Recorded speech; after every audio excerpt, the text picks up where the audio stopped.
Lockdown के बाद लगातार प्रवासी मजदूर अपने घरों की तरफ बढ़ रहे हैं।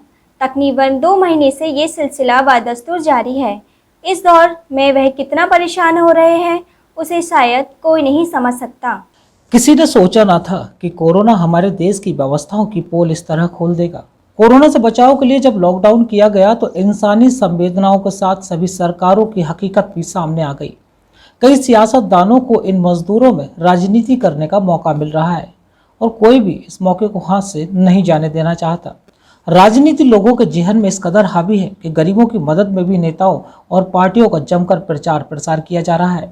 लेकिन हकीकत यह है कि मजदूरों को आज तक देश की राजनीति ने क्या दिया। यहाँ तक कि आज़ादी के 70 वर्ष से अधिक समय गुजरने के बाद भी इन्हें आत्मनिर्भर तक नहीं बनाया जा सका। अगर देश का मजदूर और किसान आत्मनिर्भर होता तो उसे आज यह दिन नहीं देखना पड़ता। देश में लॉकडाउन के बाद मजदूर और उनके बच्चे सिसक कर अपने घरों की तरफ चलते जा रहे हैं। यह सिलसिला करीब 2 माह से लगातार जारी है।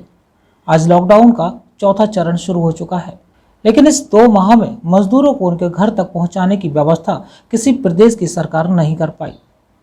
मजदूर जब एक प्रदेश से दूसरे प्रदेश पहुंचते हैं तो वहां के प्रशासन का रवैया मजदूरों के लिए अलग अलग होता है। कुछ बड़े महानगरों में तो भूखे मजदूरों को एक वक्त की रोटी भी नसीब नहीं हुई। जैसे तैसे वह अपने घरों के करीब पहुंच रहे हैं। प्रधानमंत्री ने इतनी बड़ी रकम की सहायता की घोषणा तो कर दी, लेकिन गरीब तो यह भी नहीं जानता कि उस रकम की गिनती में अक्षर कितने होते हैं। सच मानो तो गरीब मजदूर और किसानों को इस आर्थिक पैकेज से कोई उम्मीद नहीं है।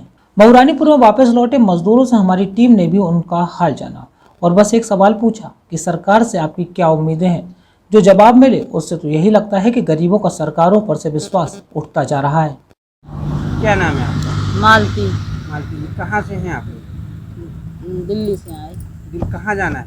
बेंदो जाना। बेंदो कहाँ, कितने, कब निकले थे? परसों निकले थे। अच्छा, आने जाने में कितनी परेशानी हुई?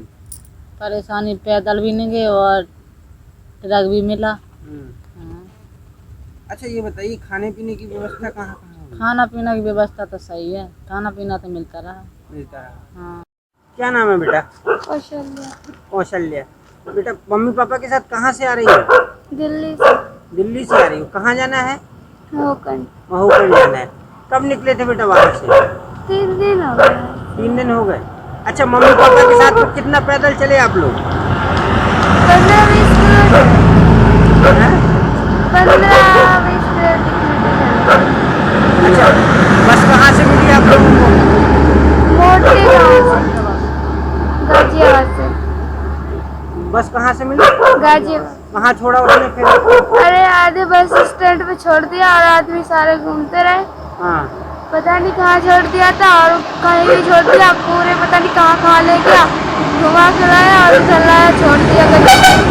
क्या नाम है? छमीलाल। कहाँ से आ रहे हैं आप? नोएडा से और कहाँ जाना है आपको? महकंड महोकंठ जाना है। जिला महुआ। अच्छा, कब निकले थे दिल्ली से? परसों निकले थे जी। परसों। अच्छा, यहाँ तक आने में आपको कितनी परेशानी का सामना करना पड़ा? तो जी बहुत सामना परेशानी करना पड़ा जी। अच्छा। अच्छा, ये बताइए सरकार ने अभी कुछ घोषणाएं की हैं कि गरीबों को कुछ राहत मिलेगी। आपको क्या उम्मीद है उससे?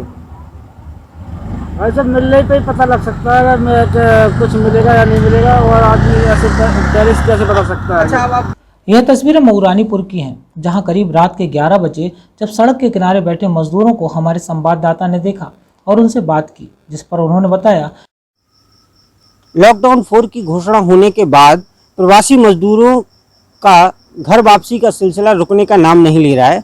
और इस समय हम लोग मऊरानीपुर में के अम्बेडकर चौराहे पे खड़े हुए हैं। रात्रि के लगभग 11 बज चुके हैं और इस समय हमारे साथ में रात्रि के 11 बजे सड़क किनारे कुछ मजदूर भाई हैं। आइए इनसे बात करते हैं, कहाँ से आए हैं, कैसे आए हैं, क्या स्थिति है इनकी। क्या नाम है आपका? रामपाल। प्रेमपाल जी, कहाँ से आए हैं आप? हम आए 62 से 63 से। कहाँ से? नोएडा। नोएडा से। अच्छा, ये बताइए आप कब निकले थे वहाँ से? वहाँ से हम निकले थे 10-11 बजे, सुबह 7 बजे। आज ही निकले थे? नहीं, परसों। परसों निकले थे। कल से अच्छा, आई है झांसी।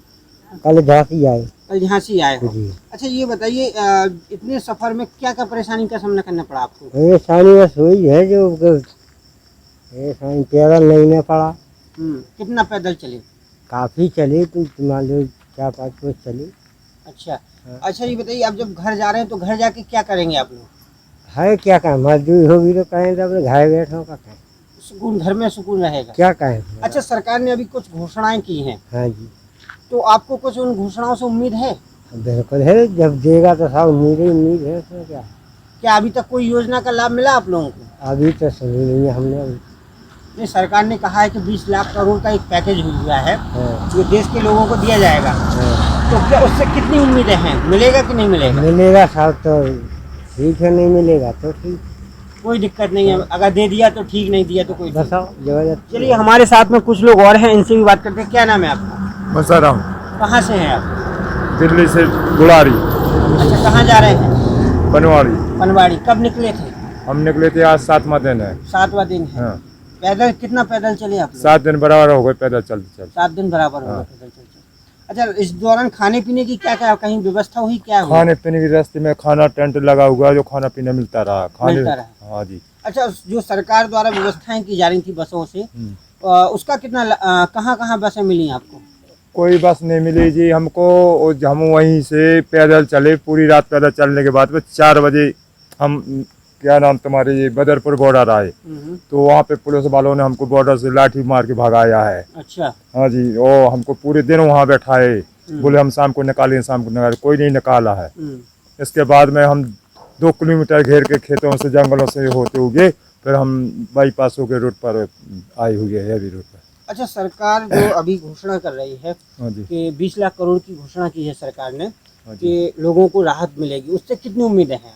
अभी तो जी कोई उम्मीद नहीं पाई जा रही। जब वहाँ पे उम्मीद के लिए कहा था कि हमने ऑनलाइन किए हुए थे, 25 दिन होने जा रहे, तो अभी हमारा कोई काम वो नहीं हुआ है। अच्छा, कोई उम्मीद नहीं, ना हमारा वापसी मैसेज आया है, ना कुछ हुआ है, तो ना आपको कुछ हुआ। सरकार से अभी कोई उम्मीद हमें नहीं है? आप कोई उम्मीद नहीं, ना उम्मीद दिखाई रही है हमको पीछे आगे आगे भी चल के। तो मतलब आपको लगता है कि जो सरकार घोषणाएं कर रही है हाँ जी। वो कागजों में कर रही है? वो कागजों वाली बात समझो, झूठे बातें आ रहे समझ में, तो क्या है। अच्छा हाँ जी। अच्छा, अजीब बताइए, ऐसा जब घर आप आ रहे थे तो कितनी सारी परेशानी झेली आप? परेशानी जी ऐसा है कि अब देखिए हमारे हाथ पैर भी सूजे पड़े हुए हैं, उनने कपड़े भी हमारे सारे फट चुके हैं। अब बताइए हम क्या करें क्या न करें। अच्छा, और बच्चे कितने छोटे छोटे बच्चे हैं आपके साथ में? बच्चे यही तो बच्चे हैं, छोटे छोटे बच्चे जो, और 2 बच्चों। अच्छा, ये सारे लोग पैदल चले? हम लोग सारे लोग पैदल चले, दो बच्चों को छोड़ दिए हम लोग, वो वापस हो चुके। अच्छा, वो वापस हो गए? हाँ जी, हम अपने 2 कहाँ बच्चे गए? वो वहीं दिल्ली लौटा दिए। क्या आप कह रहे थे कि 22 तारीख को गाड़ी होगी, ये होगा वो होगा, कोई गाड़ी नहीं मिल रही हम लोगों को। तो ये थे हमारे साथ में प्रवासी मजदूर जो जिन्हें घर जाने की काफ़ी जिद थी, और घर जाने की जिद के चलते इन्होंने काफ़ी मुसीबतों का सामना किया है। अब देखने वाली बात ये होती है कि सरकार ऐसे गरीब और मजदूर वर्ग के लोगों के लिए किस तरीके से प्रयास कर रही है और क्या कदम उठा रही है, ये वाकई में देखने वाली बात होगी। लेकिन आला कि वह किस तरह यहाँ पहुँचे हैं और उनको सरकार से कितनी उम्मीदें हैं। यहाँ छात्र छात्राओं को मिलता है अपनापन। टीचर बनकर नहीं, इनके दोस्त बनकर हम देते हैं एजुकेशन, ताकि रोशन हो इनका आने वाला कल। We will give the familiar education, sports, mind game, extra activities and much more than education to build his future.